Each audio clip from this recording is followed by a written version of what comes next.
Estamos hablando de adrenérgicos y antiadrenérgicos. Ya hemos hablado un momento. Están aquí, como ven aquí, al lado de la médula, sale una cadena nerviosa que de la porción toracolumbar parten fibras a que haga sinapsis en estos cadenas ganglionares. Las sinapsis acá, digamos, las fibras preganglionares van a ser cortas para que luego salgan fibras ganglionares largas. Esto corresponde al sistema simpático.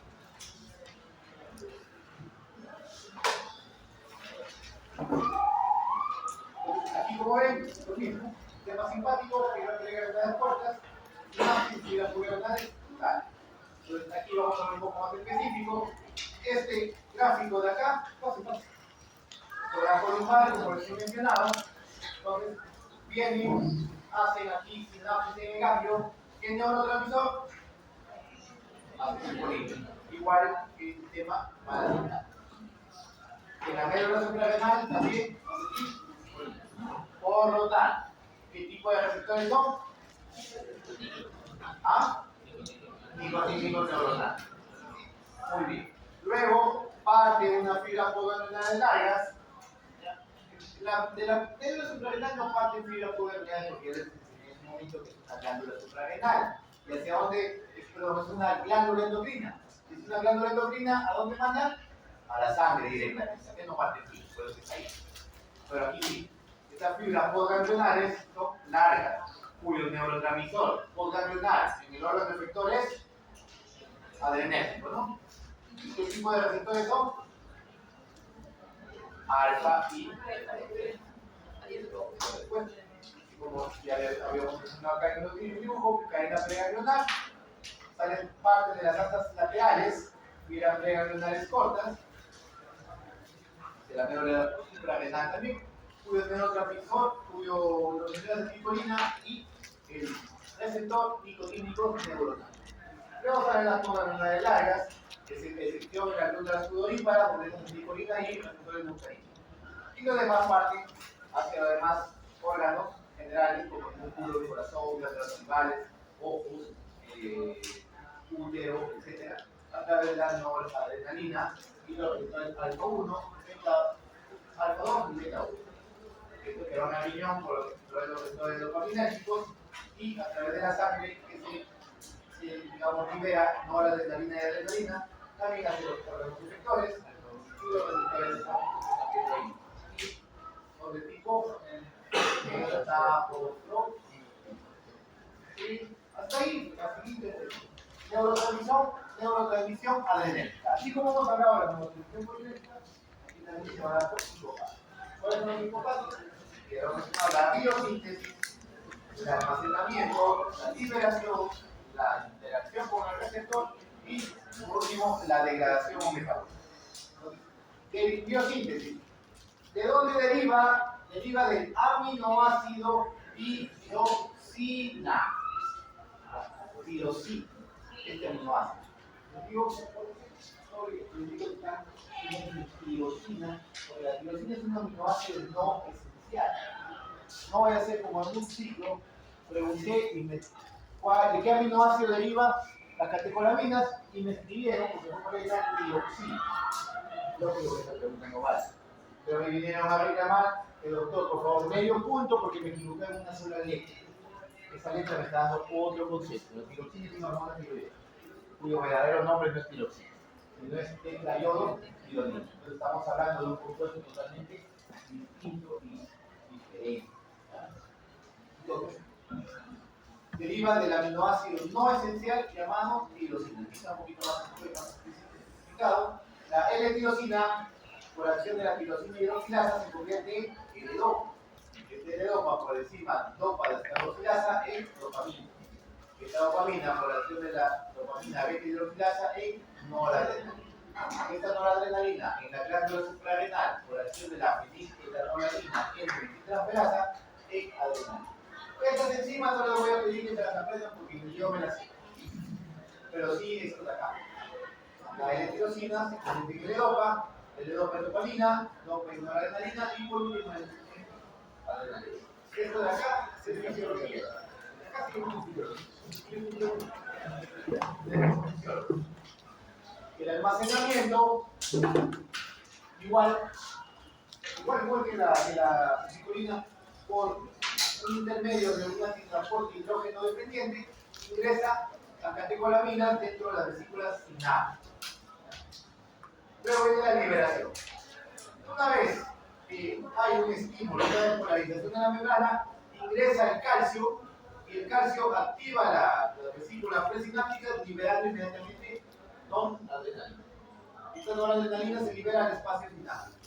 Ojo, pero tenemos receptores en la membrana postsináptica y receptores en la membrana presináptica. Aquí tenemos uno que es el alfa-2, que es inhibitorio.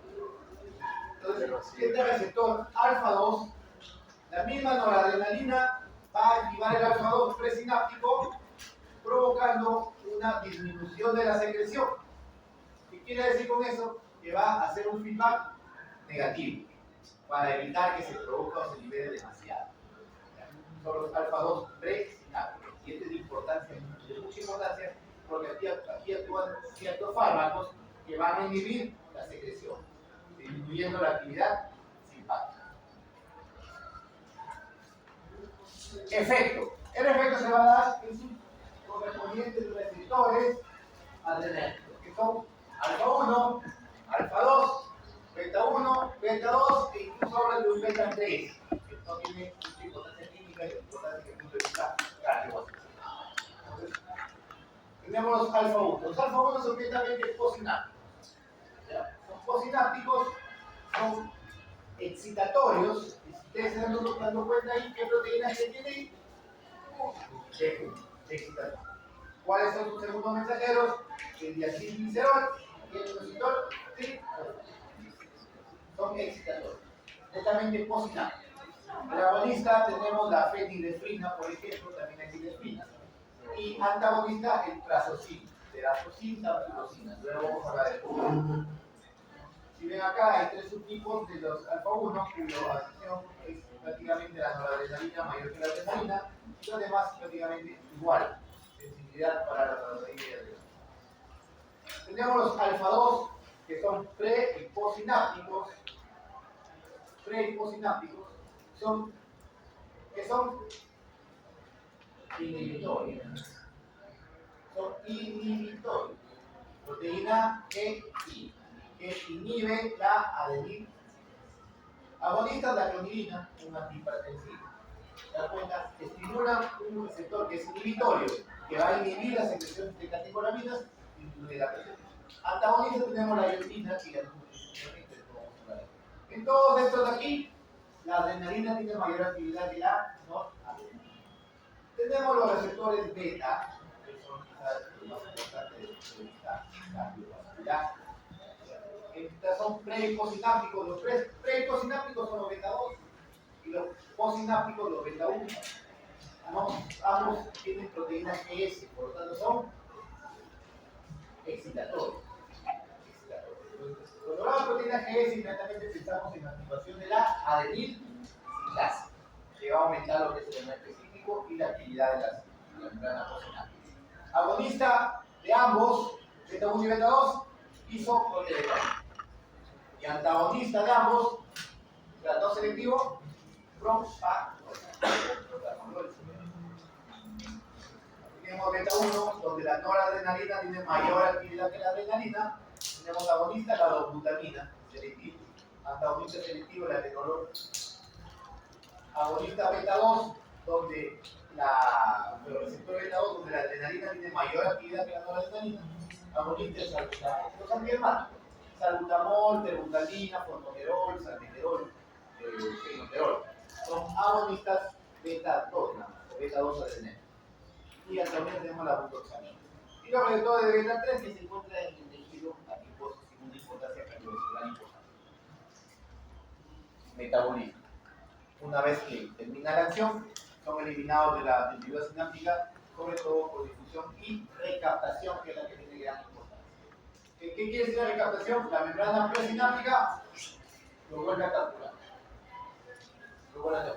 Una parte para ser degradada y otra parte para ser reutilizada. ¿Quién la degrada? Las dos enzimas llamadas MAO y COM.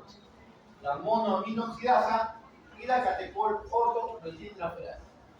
Una vez pregunté, enzimas que degradan las catecolamidas, y me responde,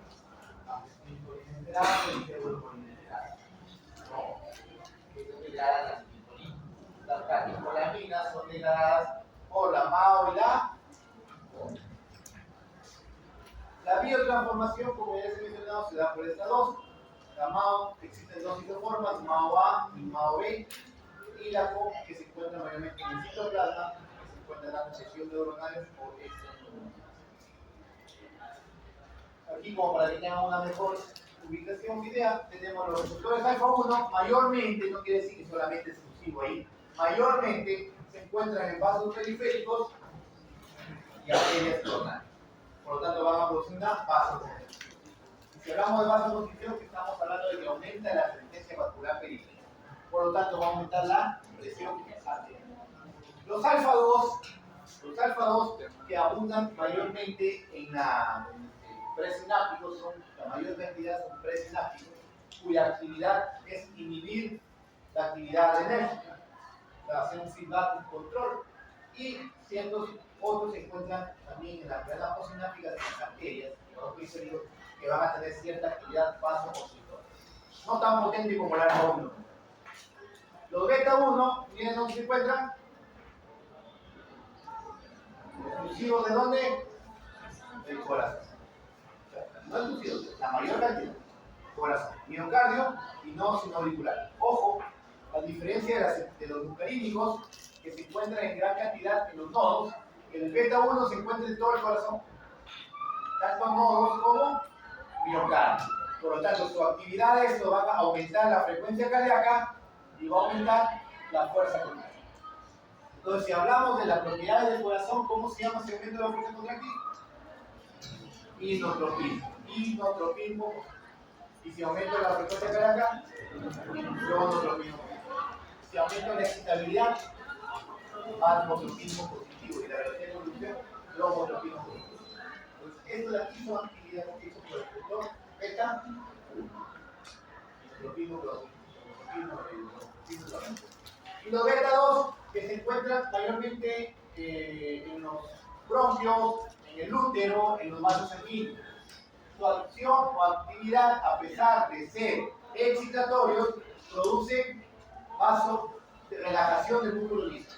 Ojo, miren, son excitatorios, pero en lugar de producir contracción, produce relajación. ¿Qué hacen? En los vasos sanguíneos, vasodilatan, en los bronquios, broncodilatan, y en el útero, relajan el miopenia. Por eso que la actividad beta 2 produce una vasodilatación, y si produce vasodilatación, disminuye la resistencia vascular periférica.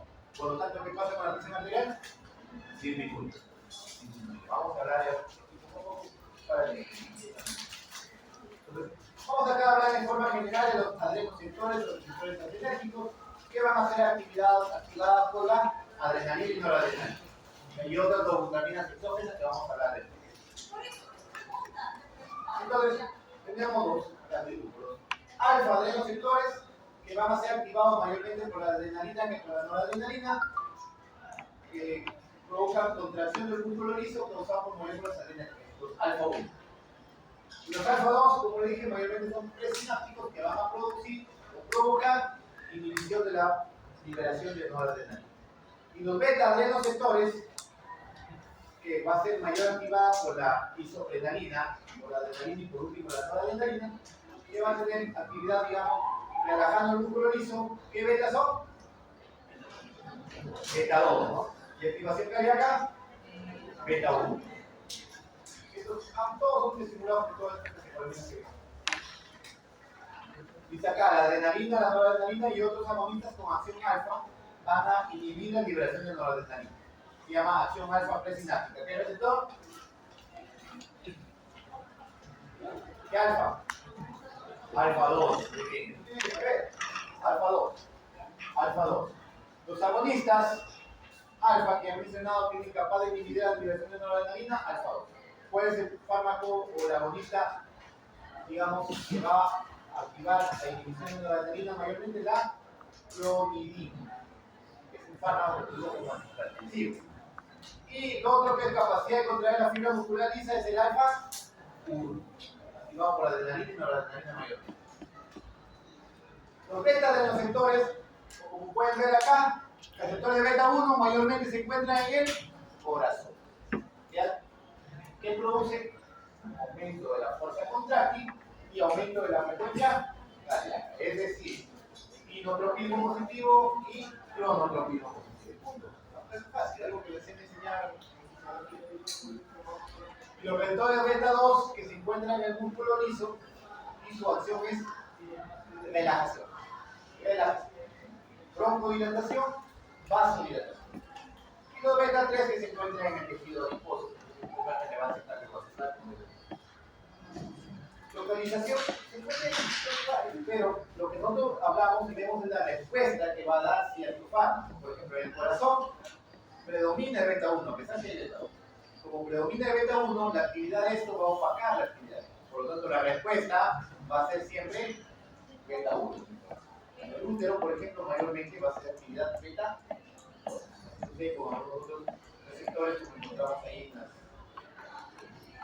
las tarjetas de parásitos. Este término creo que lo entienden, que lo memoricen en términos de sensibilización o taquifilaxia. ¿Qué sucede con el uso prolongado de algunas catecolaminas que van a provocar la disminución de la respuesta del receptor? ¿Por qué se da? Por el desacoplamiento de la proteína G y el receptor queda sin actividad. ¿Qué pasa? ¿Qué sucede con el paciente clínicamente? Empieza a dejar de responder a los fármacos. Entonces, cuando empieza a resolver, quiere decir que puede necesitar mayor cantidad de fármacos, pudiendo provocar efectos tóxicos. Entonces, si sucede eso, ¿qué se tiene que hacer? Cortar o cambiar a un fármaco que tenga otro mecanismo de acción para que pueda. Muy bien, hasta ahí preguntas. Ya hemos hablado mucho de fisiología, vamos recién a hablar de farmacología. Vamos a hablar de los agonistas de receptores adrenérgicos, llamados también. No, después me dice, no, usted ha dicho eso.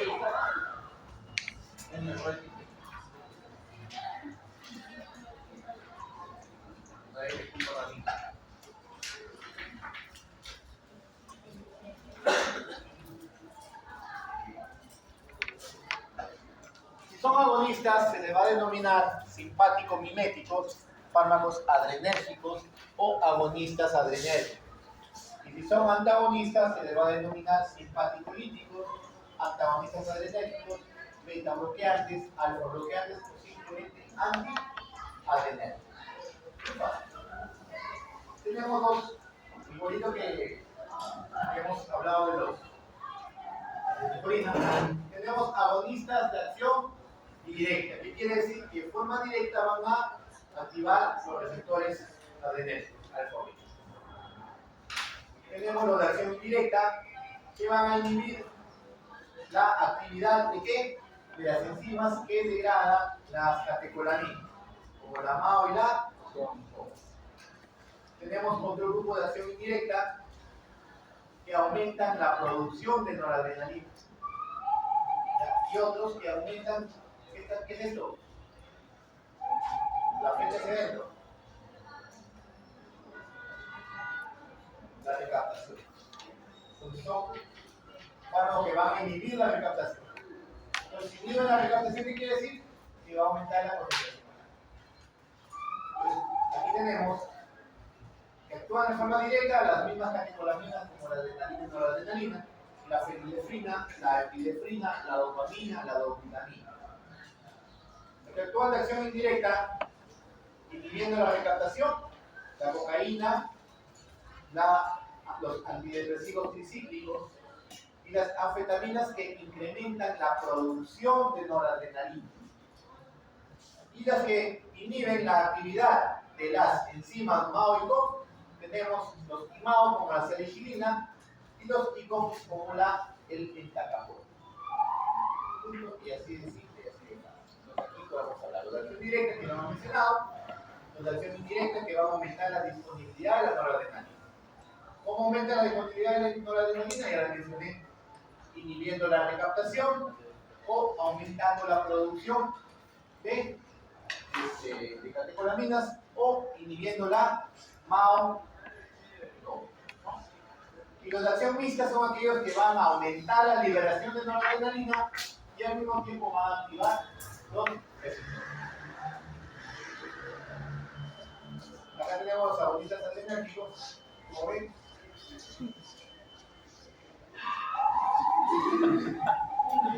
Tenemos noradrenalina directa, noradrenalina mixta y noradrenalina.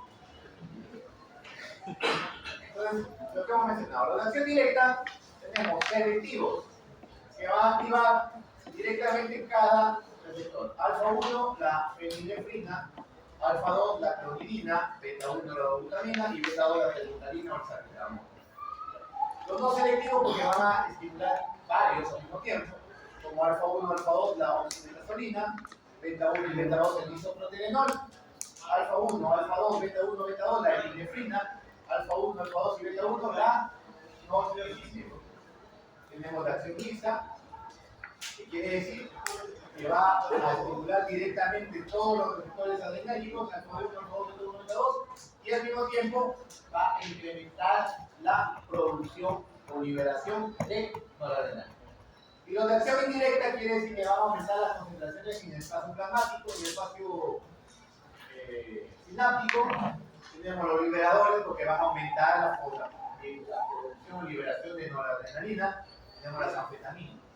Inhibe la captación o recaptación, la cocaína. Inhibe la MAO, la serefilina. Inhibe la COM-delta. Estos son los fármacos agonistas, adrenérgicos o simpáticos miméticos que vamos luego a estudiar. Hablamos primero de la adrenalina. La adrenalina es un agonista adrenérgico no selectivo porque activa los 4 tipos de receptor. Alta selectividad por todos, tanto alfa y beta. Entonces, si van a producir esa actividad, por ejemplo, usted tiene que decir, si van a aumentar la actividad alfa 1, va a haber vasoconstricción. Si va a aumentar la actividad beta 1, va a haber aumento de la fuerza contractil y de frecuencia cardíaca.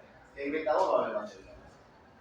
Si hay actividad alfa 2, ahí va a haber un poco de inhibición de la señal. Entonces ahí van a controlar entre ellos, digamos, la actividad. Y vamos a utilizarlo en distintas ocasiones si queremos hiperestimular el sistema cardiovascular. Su administración endovenosa es efímera. ¿Qué quiere decir? Que tiene un tiempo de vida medio muy corto, de 2 minutos. Por lo tanto, este fármaco no se le puede aplicar el uso de forma de bolos, no utilizamos infusión continua. Quiere decir infusión continua, colocamos una vía y la administramos a través de una bomba de infusión. Incluso acá dice la dosis, 0.5 segundos kilogramos por minuto, que quiere decir que estamos utilizando una unidad de tiempo, una velocidad de infusión.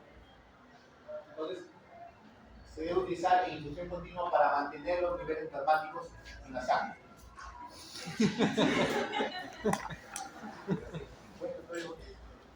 Entonces, sí le podemos decir aquí, ojo, estos fármacos, de ahorita les digo que es importante, no deben utilizarse por vía periférica. En la vena, en los brazos, en la pierna, no deberían. ¿Por qué? Porque puede extravasarse, puede producir necrosis y tener una mutación. Y estos fármacos deben utilizarse en un catéter central. Puede ser ingular anterior, puede ser subclavio, o puede ser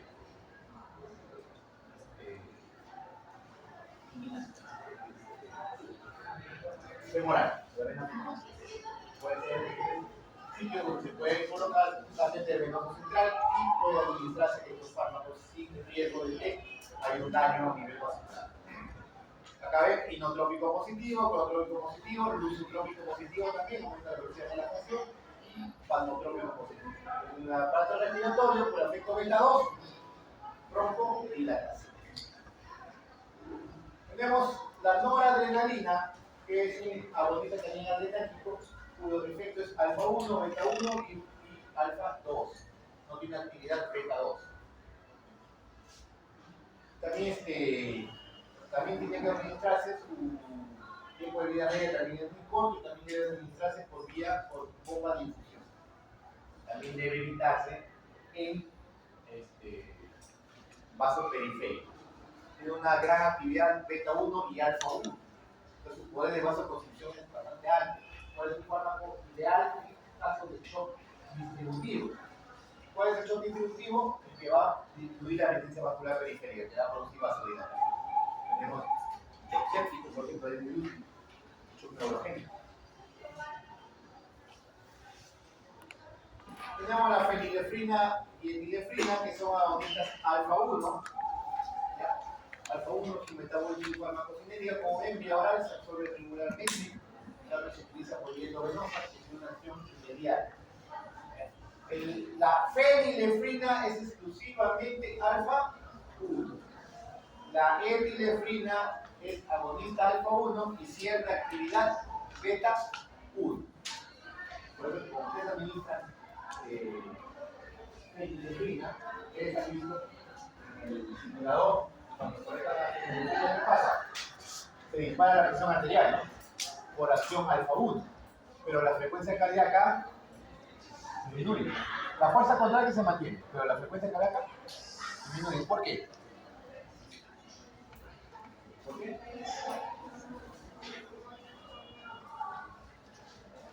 Por compensación vagal. Por compensación vagal, porque solamente activa alfa-1. Ustedes lo dicen. Si hubiesen utilizado etilefrina, sube la presión arterial, pero también sube en algo, la fuerza contráctil y la frecuencia cardíaca sube ligeramente. ¿Por qué? Porque la etilefrina también tiene actividad beta-1. En cambio, la etilefrina solamente es alfa-1. Por eso tiene una caída de la frecuencia cardíaca que es temporal, porque simplemente es una reacción vagal. Por eso bien. Hay una bradicardia con hipertensión, que son efectos adversos. Tenemos agonistas alfa-2 adrenérgicos, y más importante es utilizar la clonidina. Clonidina actúa sobre el sistema nervioso central, estimulando o activando los receptores alfa-2 presinápticos. Entonces, al hacer actividad los receptores presinápticos, inhibe la liberación de ¿qué? De noradrenalina. Y con eso pueden bajar la actividad simpática, como por ejemplo una hipertensión arterial provocada por la actividad simpática. Eso se puede utilizar como antihipertensivo. Tenemos el isoproterenol, cuya acción es aquí, es solo beta-1 y beta-2. Un agonista beta-adrenérgico no selectivo. Agonista beta-adrenérgico no selectivo. Entonces, activa los receptores beta-1 y también activa los receptores beta-2. Tenemos la dopamina. La dopamina es un fármaco. Ya produce endógenamente, ya lo producimos nosotros. Es un inotrópico vasoactivo que va a producir, digamos, por efecto beta-1, acción, digamos, cardiovascular, aumento de la fuerza contractil y aumento de la frecuencia cardíaca. La dopamina tiene una particularidad. Que dosis dependiente activa los receptores. Su dosis normal de la dopamina va de 2 a 20 microgramos, kilogramos, minuto. Esa es su dosis. Pero de 2 a 5 activa solamente receptores dopaminérgicos a nivel renal. De 5 a 10 activa receptores también beta-1, donde actúa como inotrópico y como cronotropismo positivo. Pero si yo le aumento la dosis de 10 a 20, actúa receptores alfa, aumentando la resistencia vascular periférica por efecto alfa. Bueno, son dosis de gusto, y eso también es muy interesante. Ya más adelante, cuando hablemos del sistema cardiovascular, vamos a hablar más detalladamente de estos fármacos. Tenemos la dobutamina, que es efecto netamente o principalmente beta-1, mayor capacidad, mayor efecto. También tiene cierta actividad beta-2 y cierta actividad alfa-1. Pero su actividad que predomina es la actividad beta-1. Por eso es un fármaco muy importante en caso de insuficiencia cardíaca aguda. En pacientes post cirugía cardíaca, aunque el corazón no late adecuadamente, se necesita dobutamina para mejorar el gasto cardíaco. Los beta-2 adrenérgicos, ya lo vamos a ver la próxima semana más detalladamente. Tenemos los de acción corta, como el salbutamol, el fenoterol, la tebutalina, y los de acción larga, como el formoterol, salmeterol y el buterol. Estos fármacos son con actividad preferente beta 2, o sea, son beta 2 adrenérgicos. ¿Usados en qué enfermedad principalmente? Asma bronquial. Muy bien, ¿hasta ahí preguntas? Para terminar, hablaremos de los fármacos antagonistas de los receptores adrenérgicos. Aquí ven este cuadrito o este esquema. Hablamos de los antagonistas alfa y los antagonistas beta. Los antagonistas alfa van a ser no selectivos, o sea que van a bloquear tanto alfa 1 como alfa 2. Tenemos la fenoxibenzamina y la fentolanina. Tenemos los selectivos alfa 1, los más importantes son la prazosina, la terazosina y la tamsulosina. Tenemos los selectivos alfa 2 como la tiroidina. Tenemos los antagonistas de receptores beta, que quizás son los más importantes desde el punto de vista cardiovascular, porque de aquí vamos a ver sobre beta bloqueadores o antagonistas beta.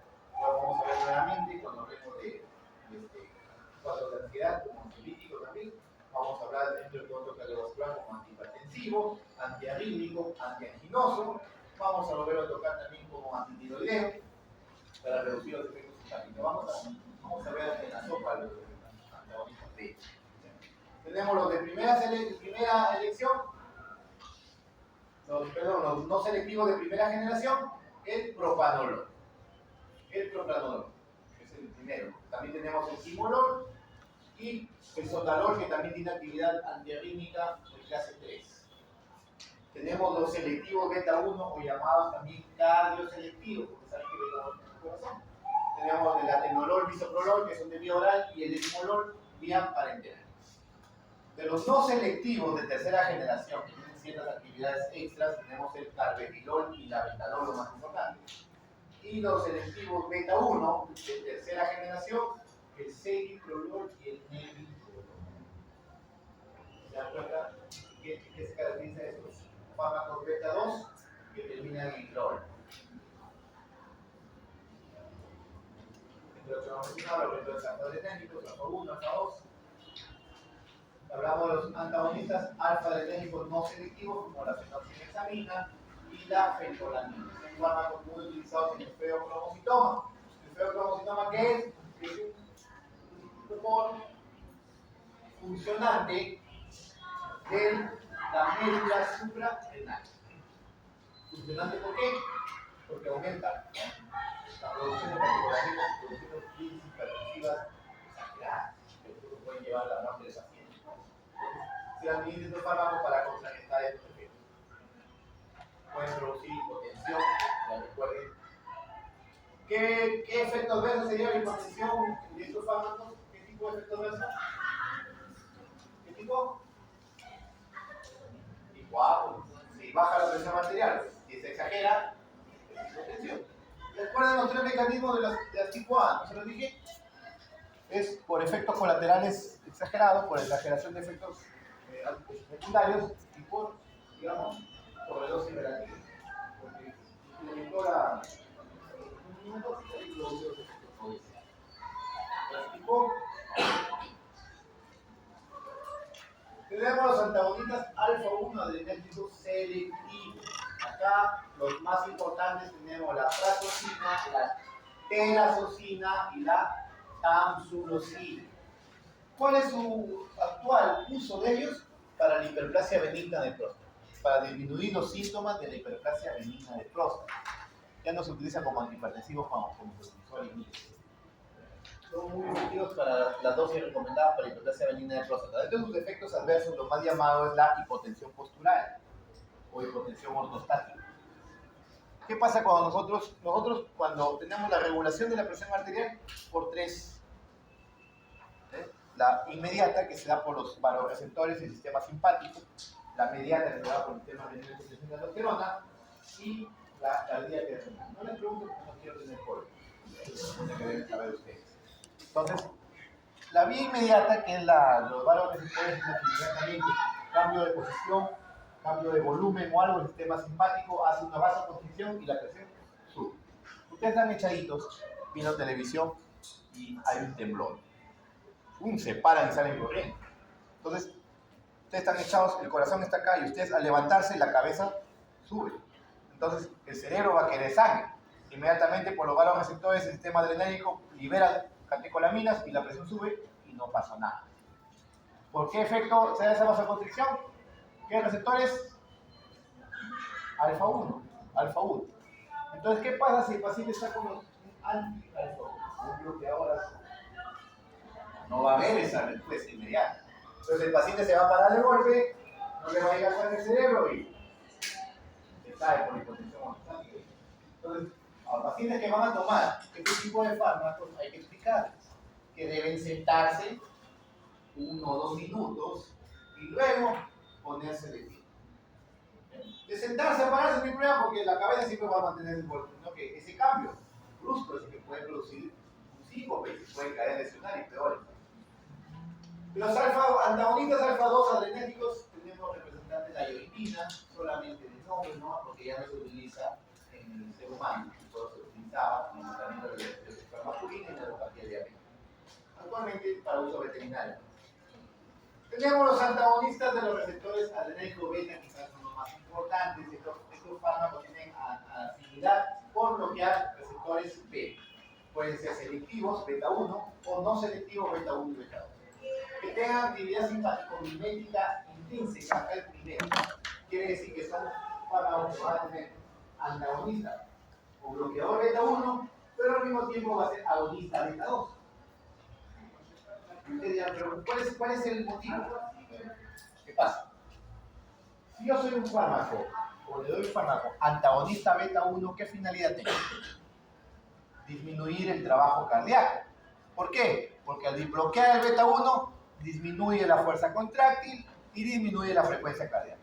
Es un paciente coronario, quiero disminuir eso, para que el corazón lata suavemente y no consuma mucha energía, si no se me va a infartar. Pero ¿qué pasa si hay un problema de un aumento o una vasoconstricción, digamos, o un aumento de la resistencia vascular periférica, digamos, prolongada? Ese corazón va a latir suave, pero esa resistencia a la salida va a impedir que bombee la sangre adecuadamente y ese corazón va a tener más trabajo. Si sucede eso, se da estos fármacos de acción mixta, que le llaman con actividad simpático-mimética intrínseca. ¿Qué quiere decir? Por efecto beta 1, voy a disminuir el trabajo, o sea, por bloqueo beta 1, por bloqueo beta 1, voy a disminuir el trabajo cardíaco, y por agonista beta 2, ¿qué voy a producir nuevos sanguíneos? Vasodilatación. O sea, voy a disminuir la resistencia para mejorar el paso. Aquí vamos a hablar de eso. Tenemos también bloqueo de receptores alfa en C.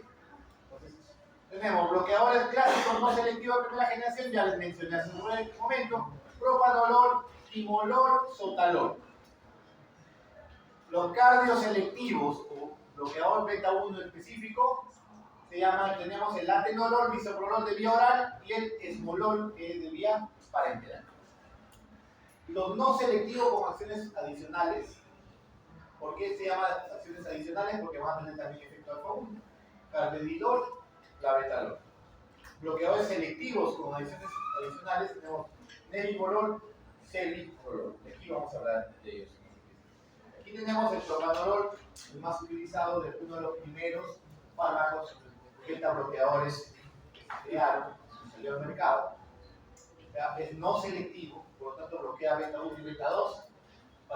Fármaco contraindicado en pacientes con asma, ¿ya? Utilizado también en crisis tirotóxica, con tormenta tiroidea, utilizado en crisis de ansiedad, utilizado también en pacientes con cirrosis para disminuir la hipertensión portal. Como antihipertensivo ya casi no se usa porque tenemos cardioselectivos. Tenemos tiene un tiempo de vida media corta, incluso de 4 horas. Actualmente como para hipertensión y angina de pecho. Acá sabemos el desuso para esto porque hay otros fármacos. Dentro de las reacciones adversas pues puede haber radical, la más llamada, la más radical. ¿Por qué? Porque es su propio efecto. Una reacción adversa tipo A. El timolol, también un beta bloqueador no selectivo que antes se utilizaba por vía oral, igual que el propanolol, pero que actualmente ya se usa solamente en gotas para manejo del glaucoma, ya que disminuye la presión intraocular. Este es uno de los más utilizados que ustedes van a tener en sus centros de salud. El atenolol. Viene a la tabletita de 100 miligramos. Tiene un tiempo de vida media aproximadamente de 6 a 7 horas. Luego se recomienda dar 2 veces al día. Alimentación por vía oral, metabolismo hepático, ¿ya? Y excreción renal. Es muy útil en hipertensión arterial, en arritmias cardíacas como fibrilación auricular o angina de pecho.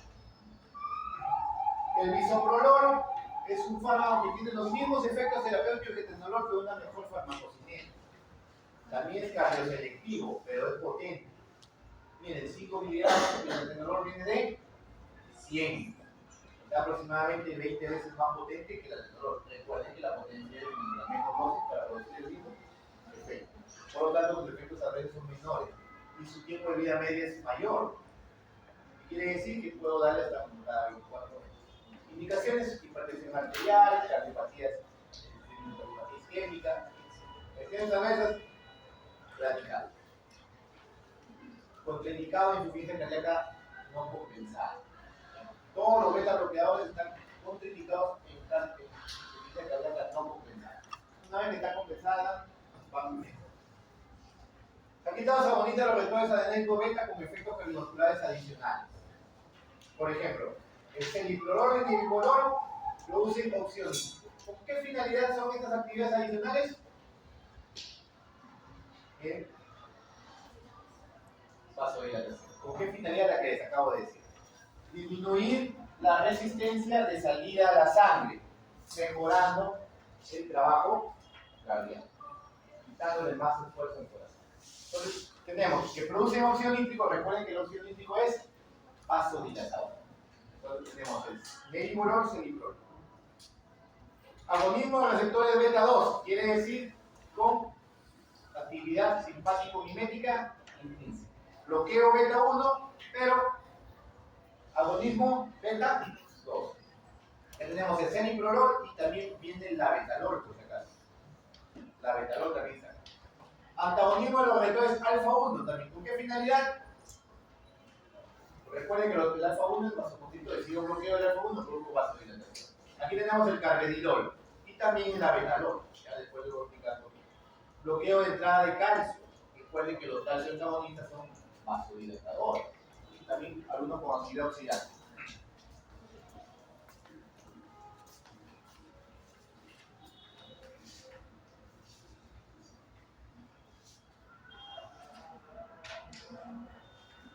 Miren, el labetalol. El otro es el, dije, el labetalol, ojo, el labetalol que ven aquí es antagonista. ¿Antagonista qué? Beta 1. Es agonista beta 2. Y es antagonista alfa 1. El carvedilol es antagonista de los dos, tanto beta 1 como beta 2, pero también es antagonista alfa 1. Entonces el labetalol tiene un mejor efecto vasodilatador que el carvedilol. Entonces eso le da, digamos, un trabajo menor al corazón. El labetalol también está permitido en las gestantes. En las gestantes, en caso de hipertensión inducida por el embarazo reafractaria, cuya presión arterial no cede al manejo convencional con calcio antagonistas y, digamos, las cametintopas, que es el tratamiento de elección. Tenemos acá el labetalol que yo les mencioné, lo que les acabo de decir. Antagonista del receptor beta 1, agonista beta 2 y antagonista alfa 1. Acá lo dice. Bloqueo de los receptores alfa 1 conduce a relajación o vasodilatación.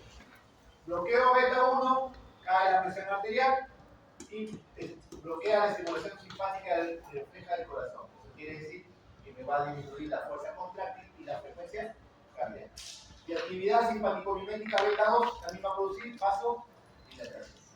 Se utiliza viento venosa para urgencias hipertensivas. Ustedes se dan cuenta que tiene gran actividad vasodilatadora y al mismo tiempo disminuye la fuerza constante. Urgencias hipertensivas, podemos hablar en el embarazo o alguna situación, digamos, de una emergencia hipertensiva. Recuerden los términos urgencia y emergencia. Ambas son urgencias hipertensivas. La urgencia es cuando ustedes pueden bajar la presión hasta 24 horas. Pero la emergencia es cuando hay un daño en el órgano. Cuando se está impactando, cuando se tiene un accidente cerebrovascular, la presión arterial tiene que bajarse en una hora. Entonces ahí utilizamos fármacos endovenosos. Tenemos la nitroglicerina, el nitrogluciano y tenemos también la betalol. Y en enfermedad hipertensiva para el embarazo, que es donde la betalol es uno de los fármacos utilizados en caso de que no haya una hipertensión refractaria. El carvedilol es antagonista de los tres receptores. Muy útil en insuficiencia cardíaca congestiva una cardíaca congestiva que esté compensada para mejorar por esa vasodilatación, quitarle lo que es la actividad o el esfuerzo cardíaco. Ya lo hablaremos más detalladamente cuando hablamos de la farmacología de la planta cardíaca. Tenemos el nebivolol. El nebivolol tiene una particularidad que mejora la producción de óxido nítrico. Y este óxido nítrico también tiene actividad vasodilatadora, disminuyendo la resistencia vascular periférica y también dándole un respiro más al corazón que está debilitado también. Muy bien, chicos. ¿Preguntas? ¿Preguntas?